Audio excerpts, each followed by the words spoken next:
How to fix Valorant freezing in game. I'm going to show you a few different methods. For the first one, you want to open up your computer, search for Valorant, right click, open file location, right click on Valorant here again, show more options, and then go into properties.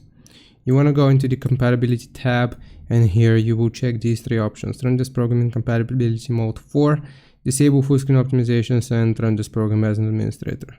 Click on apply, click on OK. Now that's going to be the first method. The second method will be opening up our computer search yet again, and this time searching for graphics settings. Click on graphics settings, and you want to search the list for Valorant. You want to then expand Valorant, and GPU preference, you want to set this to high performance. Alright, so once you do this, the last thing that I can suggest doing, the last method, is updating your graphics drivers.